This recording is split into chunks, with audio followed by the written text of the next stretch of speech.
Hello, William. Hi, how are you? Good, good. Today, William, I want to ask you first to introduce yourself, just briefly. Who are you? How old are you? And what are you doing at the moment?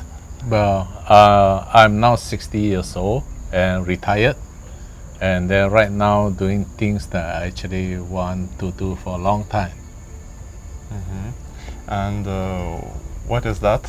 Okay, I've just finished a book which is waiting to be published sometimes in May this year. And hopefully this book will be able to inspire someone along the line, and I'll be more than happy that this project is a success. So, William, I know you as an entrepreneur, as somebody who has went over quite a few challenges in his life. And can you just tell us about your story as an entrepreneur? Maybe we can go to the beginning.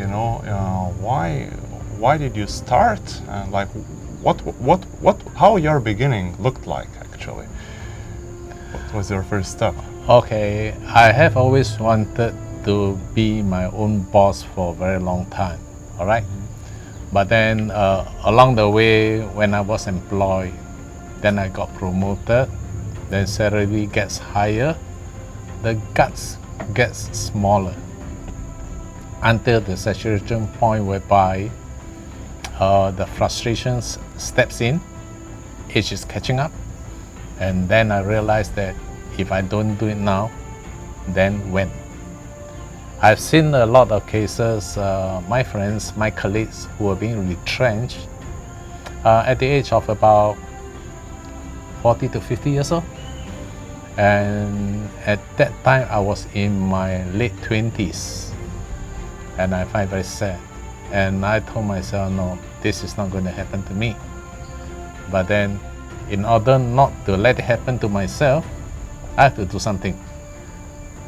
But then, salary gets higher, And what kind of job were you working at? Well, towards the end I was the regional sales manager of a Japanese company. All right. We can say that I'm second to the managing director, but then I couldn't get the satisfaction there. And also at that time, I felt that I'm worth so much more, and the company is not going to satisfy me no matter what. And that's why I call it quits at the age of 37. And of course, along the way, there are tons of failures. All right. The only thing is that I told myself I can't get back because I burnt my own bridges. There's no turning back. Turning back would mean there are lots of debts to be paid, and the whole family is going to suffer with me. So it's like, well, just keep moving, because there was a saying, you never know where's the finishing line. Yeah, and yeah, that's how I do it. So when you quit your job from when you went out of this Japanese company, what was your first step? Like what did you do? How did you start your own business, and how were you thinking? How were you making your decisions? That's very interesting. Okay, I just wanted to be my own boss. I have no product, I have no market, I have no customer, I got no idea. I only want to be my own boss. I started that way. After resigning, I was hanging around for 3 months looking for inspiration out there. And at the end of 3 months, nothing come up. You talk to people who is in hardware, they tell you to sell hardware. You talk to people in any industry, they tell you to go into that industry, but what is it that I want? I don't know. So at the end of 3 months, I said, no, I can't sit around and keep talking to people. action has to be taken. And so I just grabbed a few catalogs and then off I went to Vietnam. I have very big ambitions. I felt the Singapore market is too small for me. That's why I went to Vietnam, and at that time Vietnam was still very unexploited, and that's why I started. Of course, I make some money there, but at the end of it, I lost out everything. Because being a small player in the industry, when Vietnam market started to open up, the big players came in and they just took over my business, that's it. And then I had to start all over again into other trades. But just you start one, you fail one, you start one, you fail one, until at the end of it, all right, because I did not give up. My last, I can consider my last straw was into this ladies fashion, all right, whereby if that fails, I think you won't see me sitting down with you here. So you went to Vietnam, and do you still remember like your first day, when you arrived? So Definitely. how was it? Can never forget. Those days, you hardly have any handphones, all right? Which year this was? 1994. And it's not like nowadays internet is just Google, you find out who's who in the business, where to look for them, all that kind of things. Everything relies on the embassy and the travel agent. So I booked a ticket through the travel agent, and the travel agent actually arranged for me a couple of interviews or meetings with the government bodies, arranged a transport for me and an interpreter, and off I went. Well, I was full of hopes when I went there, but at the end of 3-4 days, nothing happened, because all this information that they managed to gather for me are already obsolete. All right, it's all shell companies. You have maybe 1 or 2 directors sitting down there drinking liquor early in the morning, and then anything that you have to show them, they're more than happy to receive them, but they got no business for you. What they do is that, okay, they know what you're doing. They will wait around to see if anybody comes to them and they want this product, then they recommend it to you for commission. I was very lost. I was very lost. But then something happened when on one of those days when I was sitting in the cafe, wondering what to do next. Then this guy, I don't know why, he came to me. He speaks better English than my interpreter. Yeah, and then we started our conversation, we started talking, and then he realized that, oh, okay, I'm selling some hardwares. He said, okay, maybe I can introduce, I don't know why he wanted to introduce me to one of the big factories over there. And no harm done. So followed him the next day to this granite factory, showed them all my catalogs. I just realized one thing. Anything that you sell, actually you're not selling anything, you're selling yourself. All right, you're actually selling yourself. He wasn't interested in any of my products. I was very disappointed. He packed all my catalogs and put them aside. I thought that was the end. Then he pulled out his drawer and his own catalog and gave it to me. Through the interpreter, this is what I want. Diamond cutting blades. I don't even know what is it. And okay, he said, this is what I want. Send me some samples of about, I think I remember was about 600 mm in diameter. Of course, I'll say yes, I'll do that. No. Back to Singapore. It so happened at that time there was this industrial trade fair in Kuala Lumpur. I drove up Spent 3 days there looking for what he wants, a diamond cutting blades. At the end of 3 days, I couldn't find a single manufacturer selling that blades. I still remember very clearly at the end of 3 days, the last counter before the exit, I bypassed that counter. I gave up. I bypassed. I didn't even go in. I walked out.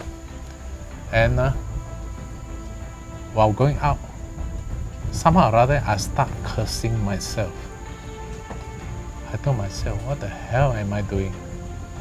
3 days I've been walking, couldn't find anything, and why can't I just see the last counter before going back? You know? I actually turned back.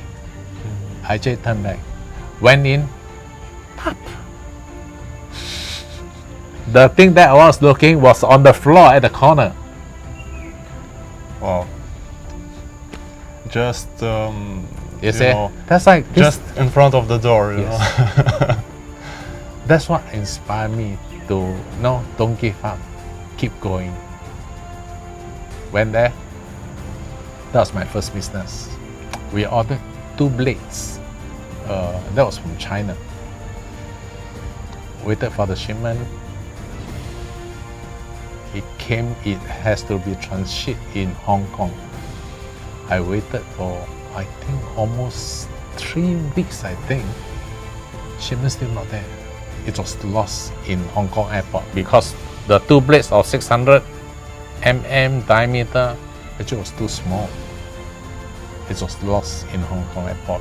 And ultimately, when they found it and shipped to Singapore, you can't believe it. Packaging was damaged, but of course the steel blade is okay. It was rusted. Alright, you thought that was scrapyard, no? You want to throw them away? So I bought sandpaper, WD-40, start polishing them. There's no way of getting it clean, no? It's still very rusty. So a decision has to be made. Okay, to ship and hope for the best, or reorder and then send it. Money was tight. After deliberating for about a couple of days, I said, okay, I don't know what is it used for, never mind. Take the risk, ship it. If they reject it, then probably I'll just reorder again. Alright? So I ship it. And then about 2-3 weeks later, I had my second trip to Vietnam. Of course, nervous, right? Nervous. I went to a factory. I tell you, the boss was so happy to see me. He said, your blade is very good. Because it's cheap and good. Because he has been getting his blades from Italy. Alright? And here my blades are from China. He loved my blades.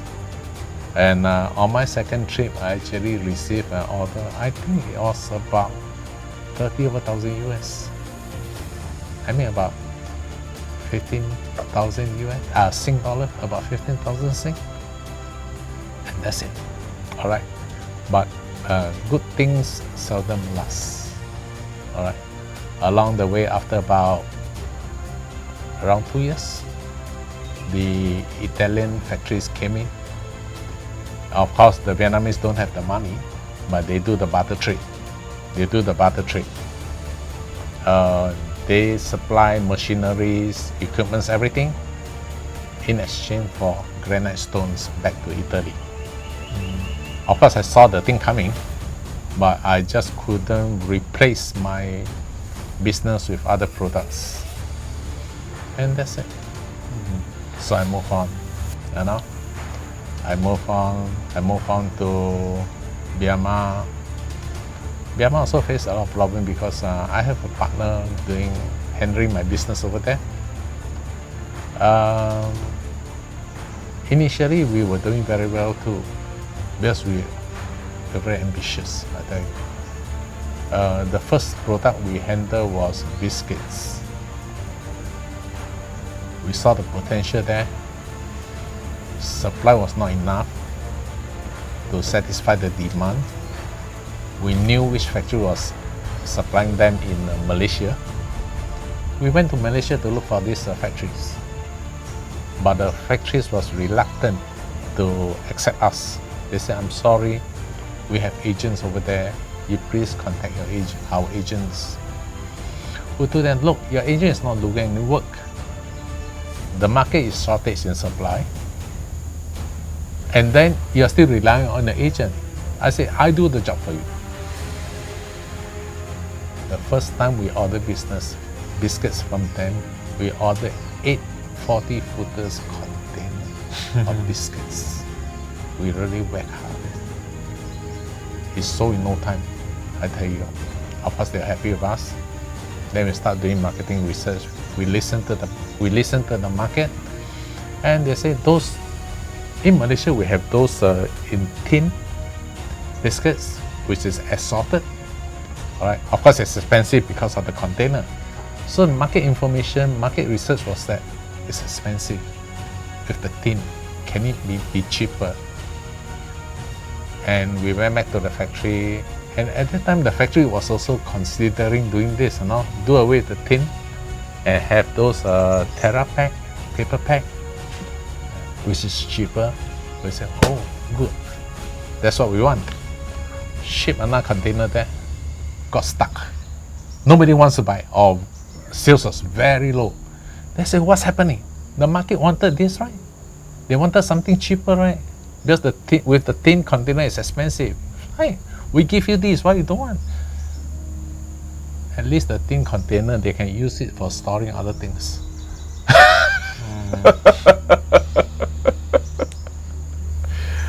That's why at times when we do market research, we really have to think twice. What the market says and what they actually want is very different. It's like Coca-Cola. Classic Coke.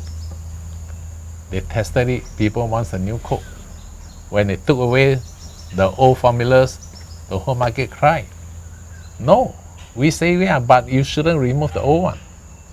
And then they have to bring back the old recipe again. It's the same thing. Yeah. So, so William, since your first business in Vietnam in 1994, like at this time, you set yourself a goal of earning $1 million, right? Yep. And you wrote down this in a note that you put inside of your wallet, and you said it took you 11 years almost to achieve it. And along this way, can you tell us like about your biggest down period, that you encountered? Like, what do you consider, as the biggest challenge that happened to you on this way towards your first million? Okay, when I first started my business, I believe I need to be trained. All right. So we actually engaged a consultant to train us. So one day, he brought the book Think and Grow Rich by Napoleon Hill, and then he teaches us how to write our own goal card. Goal card as a GOAL, and not GOLD, and then to write down what we want, and then that's how we started. Day in, day out, well, we wrote, we keep inside the wallet, and over time we actually forgot about it, but then it still stays with me. But the biggest blessing was actually my wife Christina. She stayed with me all these years. All right, she stayed with me all these years.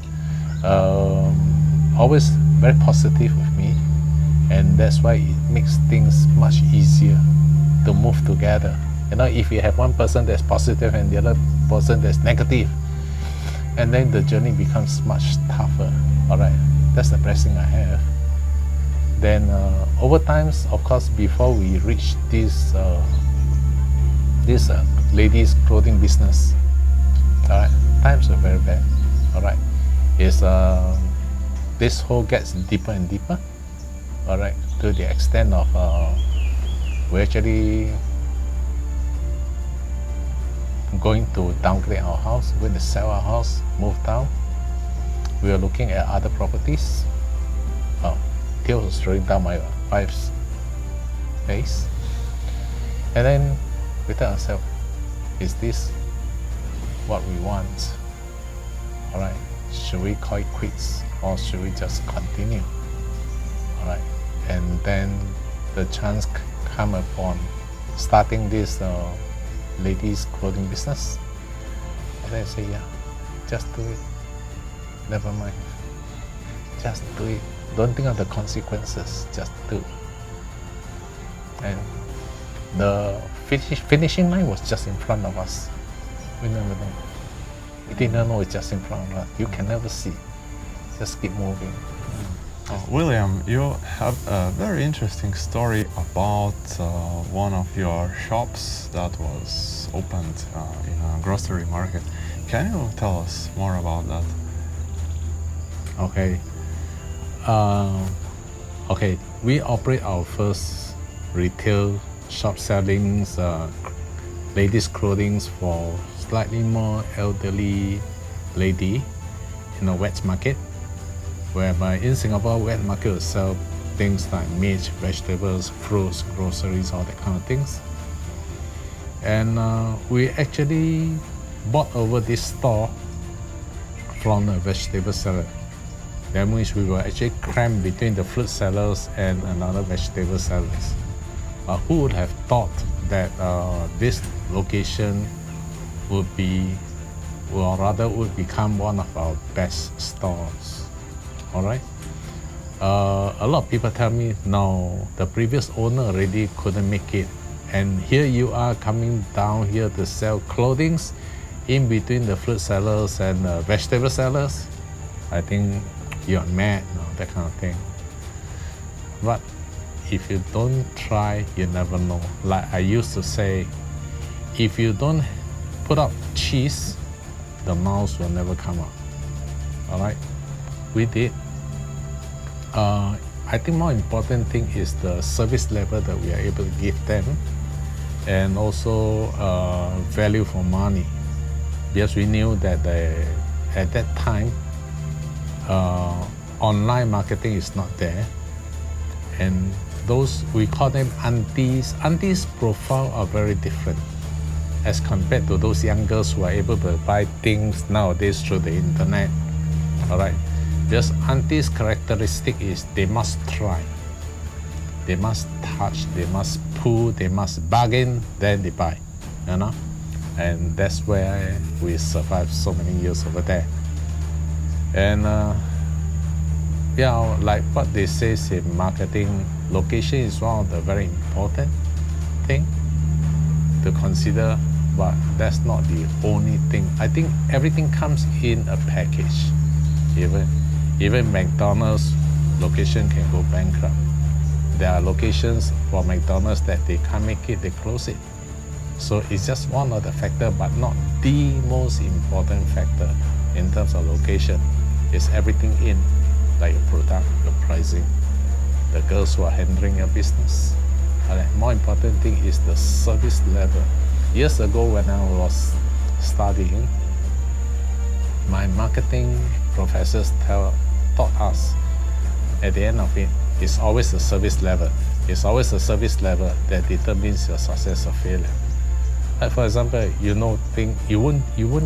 definitely won't buy things that is cheap from a retailer whose service level sucks. At times you're more than willing to pay something more expensive rather than to buy from him. All right, and that actually happens in Vietnam when I was there. I was serving one customer that for over a year I couldn't sell him anything, but I keep trying. Until one fine day, he too gave me a catalog to sell him, to source for him wheelbarrows. He even tell me which factory to get it. I don't know why. Until today, I still don't know why he can do it. Why? Is it because he can't do it himself? You know? And ended up, I sold 18 containers of wheelbarrows to him over that 1 year. It's amazing. All right. William, and I think you also mentioned that in your shops, like um, you never put any CCTV cameras, you No. know, to watch your employees. No. And you know, while others were, other entrepreneurs were putting cameras inside, you know, just to see if they're not stealing, you never did that. No. Why is that? Okay. There's a Chinese saying that if you employ someone, trust them. If you don't trust them, don't employ them. All right? Our business is very difficult. Difficult in the sense that very few people will be able to duplicate our business because of the word trust. All right? I have more than 10 stores in Singapore, and we can only manage the staff. We cannot manage the business. You see? Mm-hmm. Let the staff manage the business. Everything is bargainable. How are you going to account? And you will spend more time controlling rather than to spend time selling. So there are things that we learn what can be controlled and what is the cost of controlling. All right? You can put a CCTV down there. How will staff feel? First thing, if they are not willing to do your job, there's nothing you can do. For example, okay, our clothing are bargainable. $27, last price $25. The customer wanted $23, $2 lesser. Of course, there's still margin out there. All right. If the CCTV is there and the staff is angry, no, sorry, last price $25. That's it. You lost your sales because of $2. Yeah. But if the staff is willing, even $22, they'll sell. It's not important how much I make. Important is to get rid of the stock. They are more anxious than me when sales are down. They are more anxious than me when sales are down. In fact, on and off, I actually have to motivate them. To tell them it's okay. Now is the off season. Take it easy. Don't put a long face. Whereby customer walk past and look at you only, they know that you don't have sales today. You see, that's the difference. I actually motivate them. I motivated them to stay positive. It's okay. Today no sales, never mind. Tomorrow there are sales. There are days, or rather there are, during interviews, I actually ask them this question. My last price is 20. All right. Today, you haven't made any sales. And this customer coming asking for $18. Would you sell or you won't sell? My last price is $20. Would you sell or you won't sell? When they say I will sell, you are employed. Yes, you take this business as your own. But you take the business as if you are being an employee.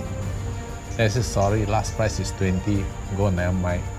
Anyway, today sales 0, no choice because no customer. Then you don't fit into my organization. That's how I employ people. And I don't choose. The first person walk in, I will employ.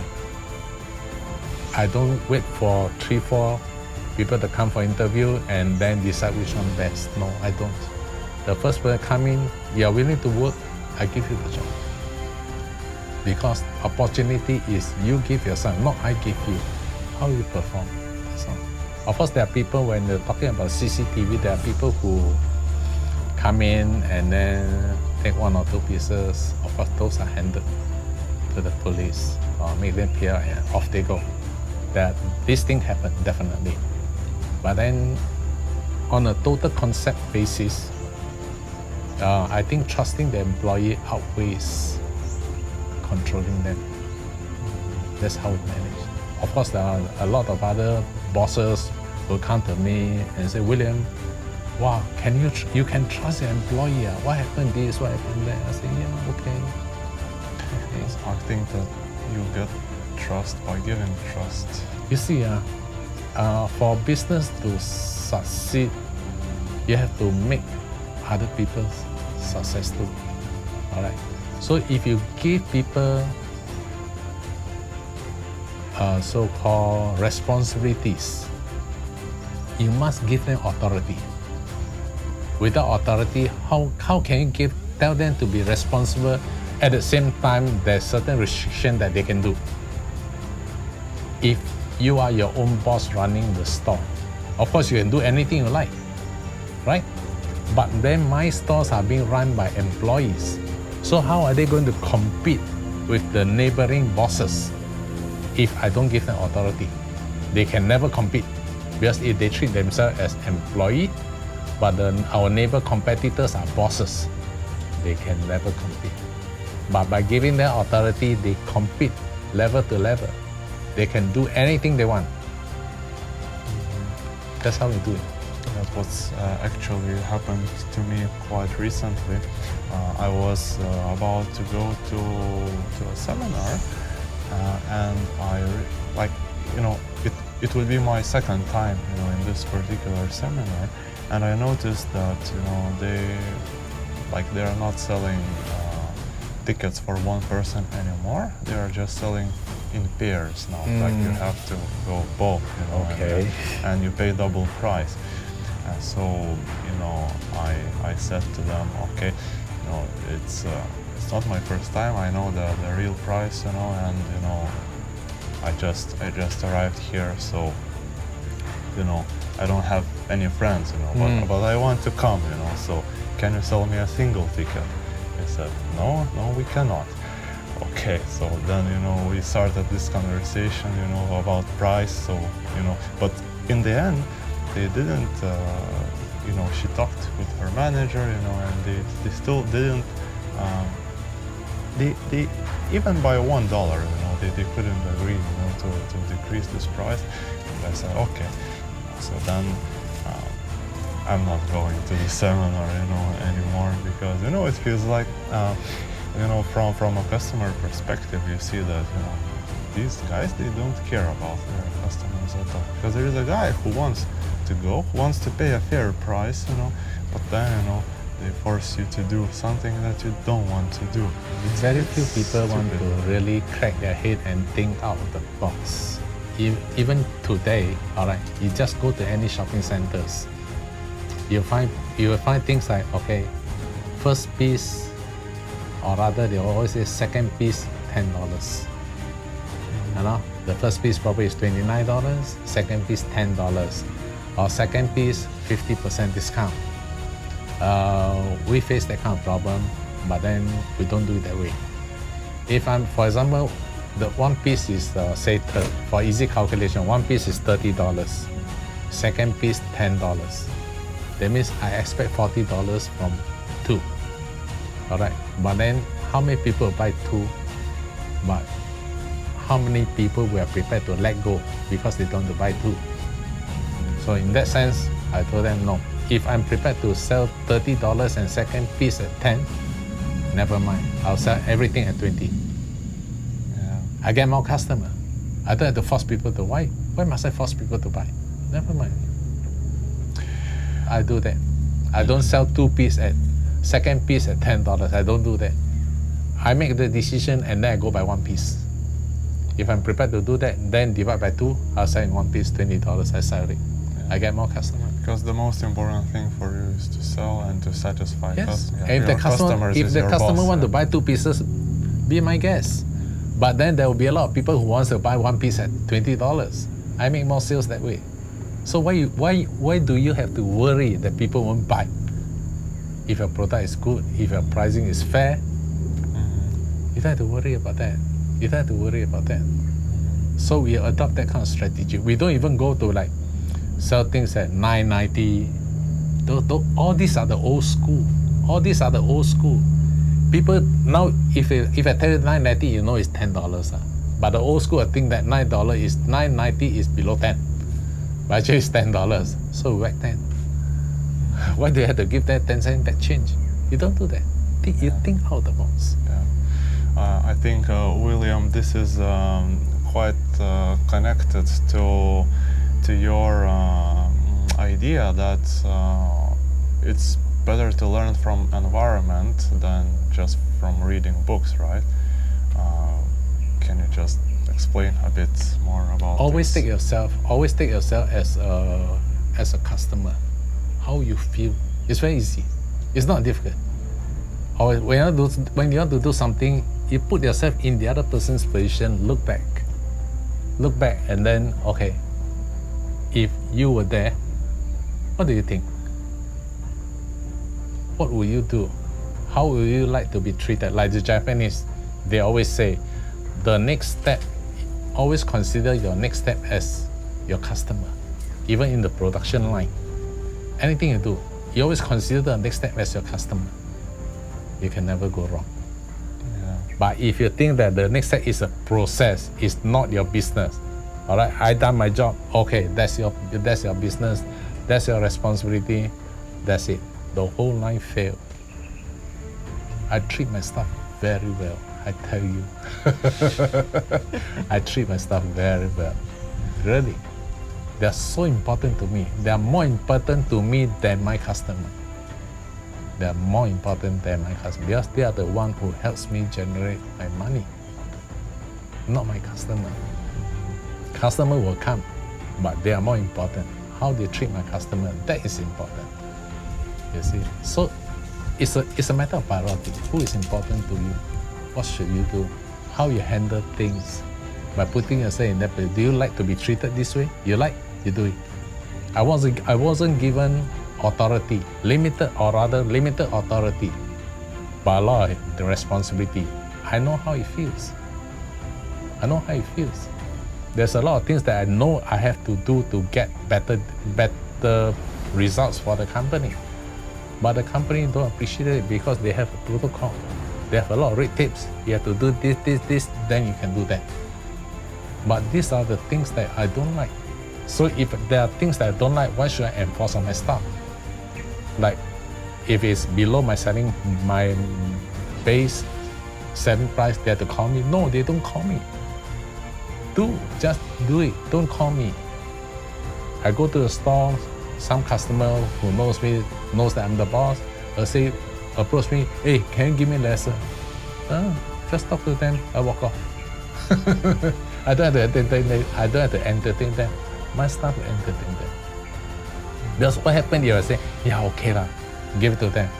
That becomes a problem. Then my staff don't have authority anymore. Every time they say, call your boss. Then I have a problem. I don't entertain them. I let my staff do that. I just walk out and say, sorry, talk to them, go on. You can be angry with me, it's okay, but you're not angry with my boss. You're not angry with my staff. That's how I do it. So, William, in a few months from now, you will be releasing your book, and the title of this book is that's Your Salary is a Bribe. Yeah? Is salary a bribe? Is salary a bribe? So, what is your idea behind that? Why do you ask this question? Well, of course, over the years, there are many people that I have interacted with. There are many frustrated people who are working, who are being employed. And there are a lot of ideas of people wanting to do business, wanting to be their own boss. But there are lots of excuses as to, no, I don't have money, I don't have a product, I don't have customer, the market is so competitive, there are big boys, I won't be able to compete, all that kind of, lots of excuses. Exactly the same when we first started. People tell me, no, you can't do it, you can't make it, there are big boys, how are you going to compete with them? You're not in business, all right? You don't have product, and what are you going to do? You're going to fail. You don't have experience. A lot of excuses. Now, all those are not important. All those are not important. You want to do it, just do it. But more important thing is that if you want to score a goal, you must have a goal post. If there's no goal post around, try to score a goal for me. You don't know where to hit. All right, you must have a goal post. That's where my first consultant who came in when we first started business taught us how to write this goal card. All right, just write down. Of course, people will come back to me and say that, wow, if that is so easy, then I'll write myself, I want to be a billionaire. Right. If you dare to write, he won't materialize. Do you dare to write? He won't dare. You will tend to write something that you think maybe there's a chance of success. You know, you tend to write that down. You won't dare, I want to be the next Bill Gates. Right. If you dare to write, you write it and keep it with you. Do you dare? If you don't dare, that means, you know, you just browse it off. But then, if you really sit down and write, the things will be more realistic. Of course, my purpose is not to inspire people to be the next Bill Gates, or that is the next step. But more important thing is to inspire people to just say, if you want to do something, just go and do it. Don't hesitate, because nothing is safe. You never know what you can achieve until you do it. Is that? You think being employed is safe? No more. Only last week, my friend who has been a marketing manager for 29 years, at the age of this year he is 56, retrenched.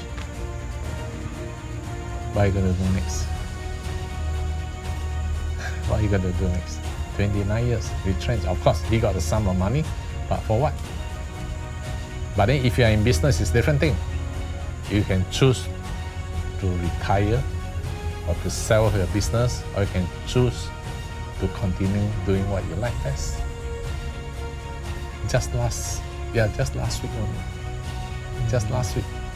William, so when somebody gets fired from their job and they come to you and they ask for advice, so what do you usually tell them?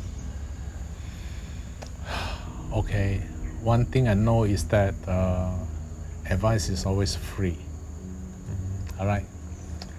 It depends on, I always tell them, what do you actually want to do? Follow your heart. I think that's important. Have the guts to go and do what you want. But first of all, you must know. All right. It's not important, to me, it's not important to have a blueprint of what you want to do, your business plan, proposal, all that.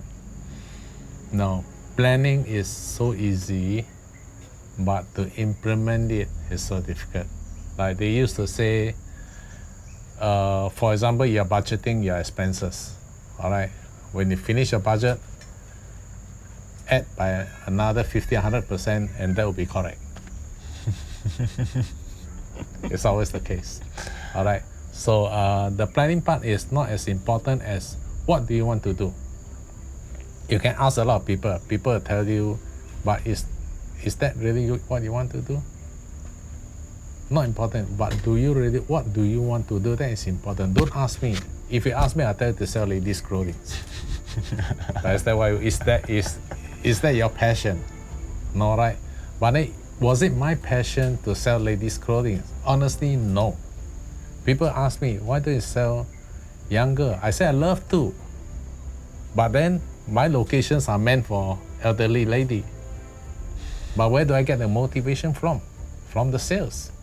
When the business starts to generate money, that's where the motivation comes in.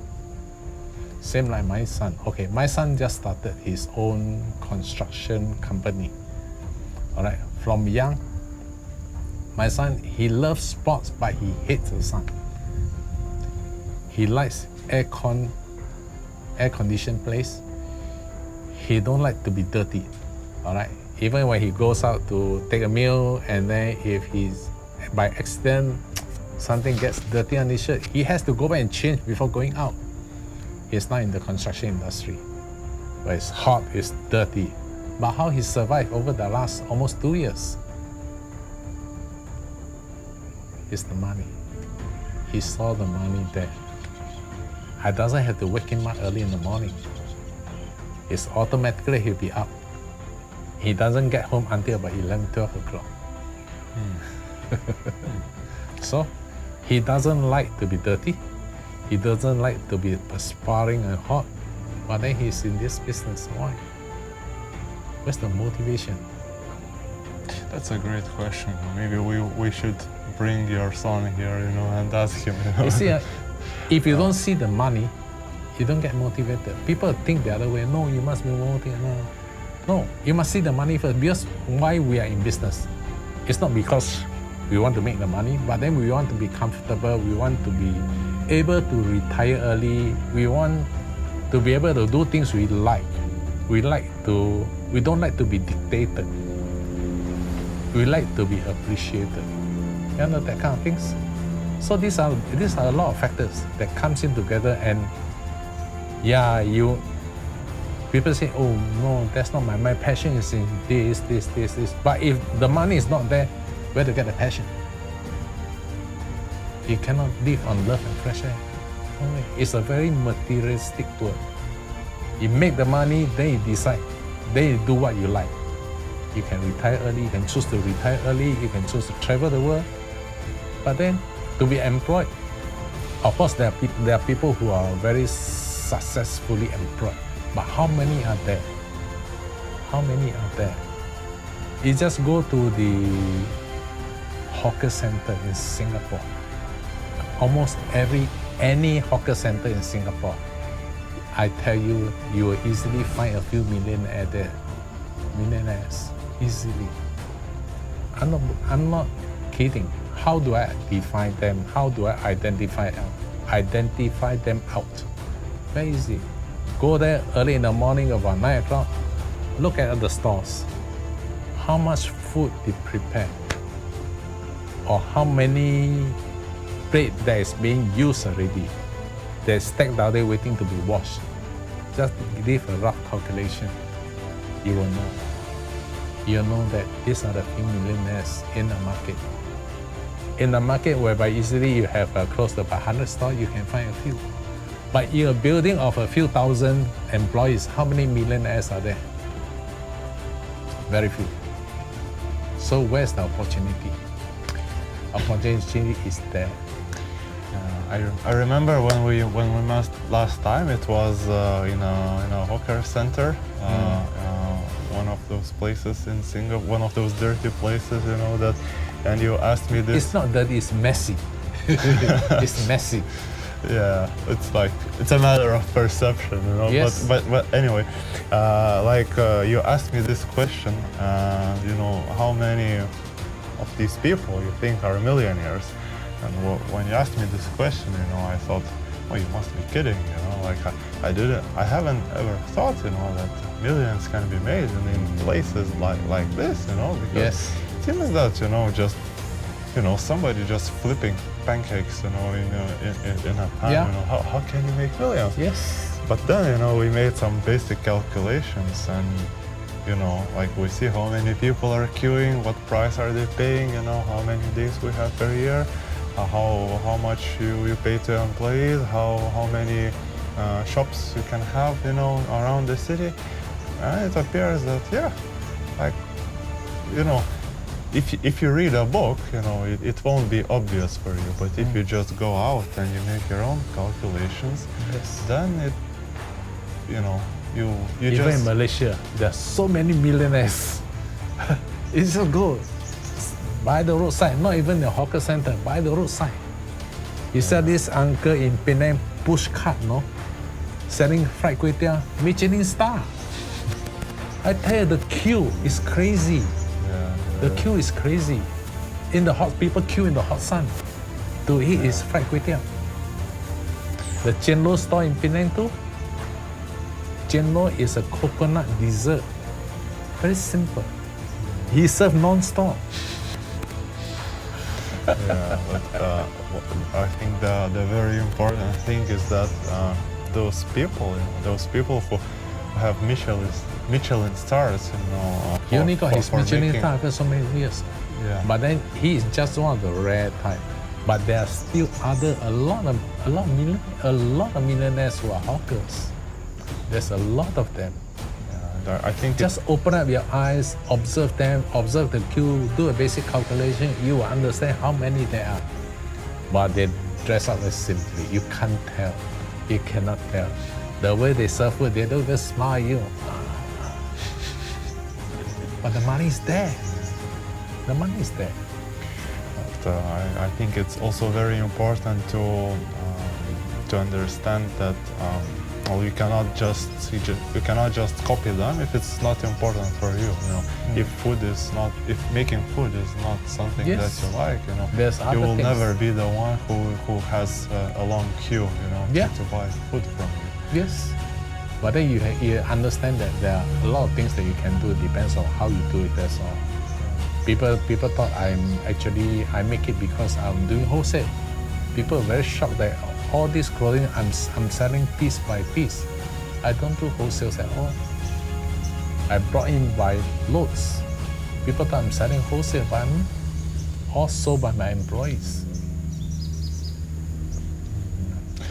Yeah, and so would you agree that before starting your own business, it is very important to identify what is important for you, what do you love doing, what are your highest values, and only then look around and see what are the opportunities, you know, how to make money, you know, from something that you love.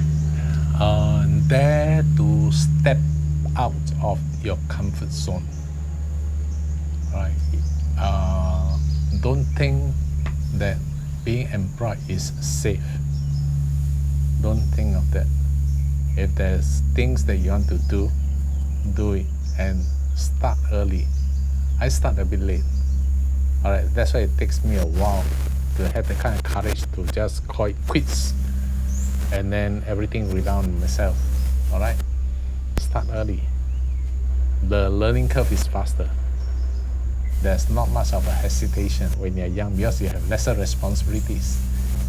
Your energy level is higher. Just do it.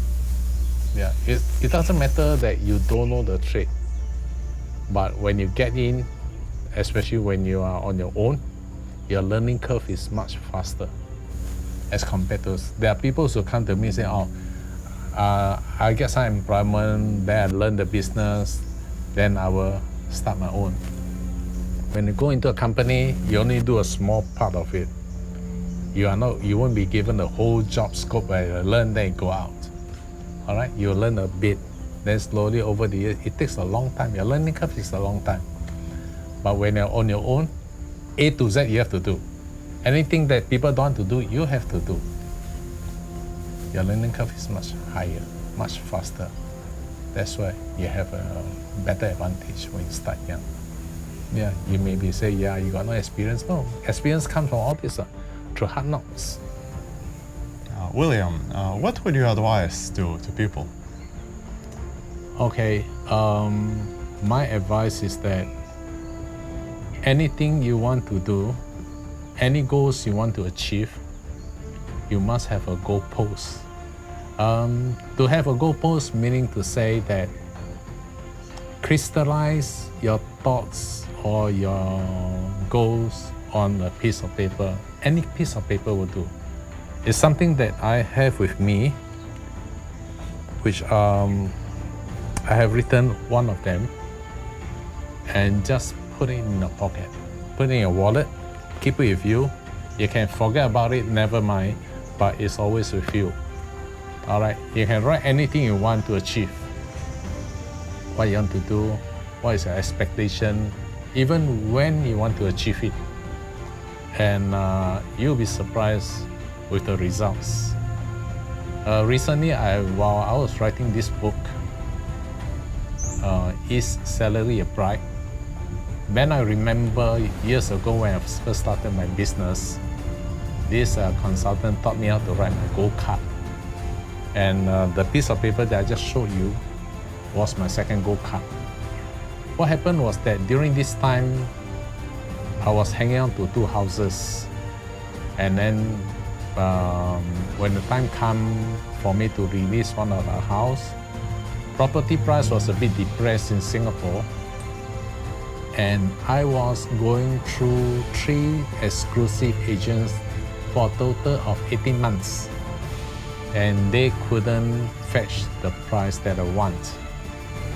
So out of frustration, I wrote down this card on the 2 properties that I wanted to sell.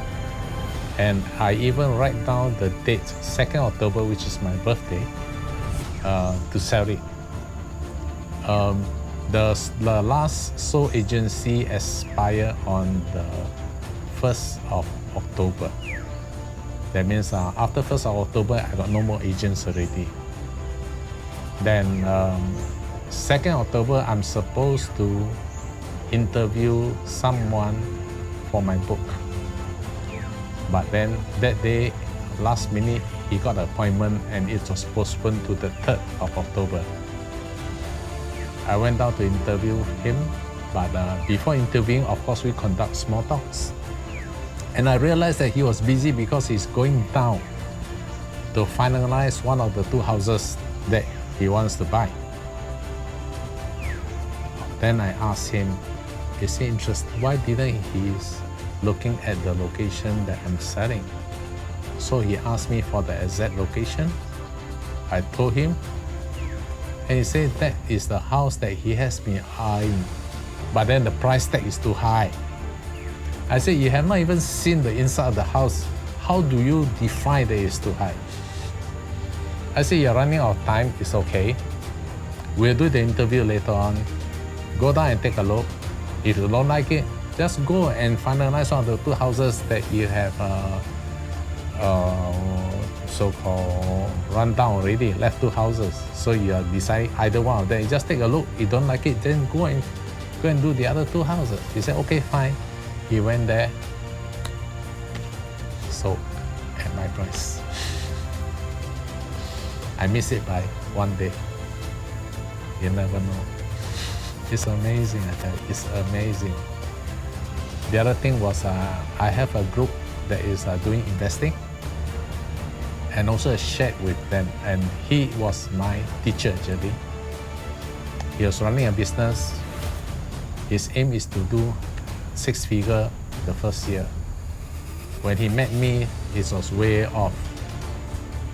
He was actually quite depressed. Then he remembered what I told him about the go-kart. He was very skeptical, but then he said, never mind, no harm done, write down. He wrote me a WhatsApp. He achieved it.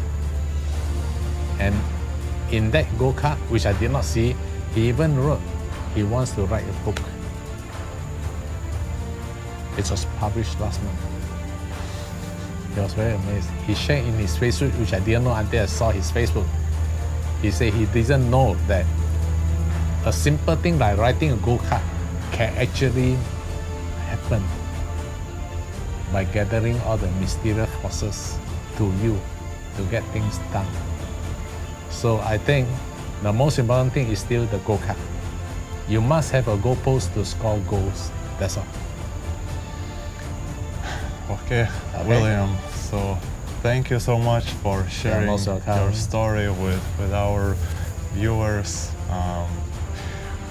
As we were talking, William is an entrepreneur from Singapore who went through all of those challenges and experiences in his life, and yet, as you see, his most important advice is that you always carry a goal card, that you always know where you're heading, and then just go and do it.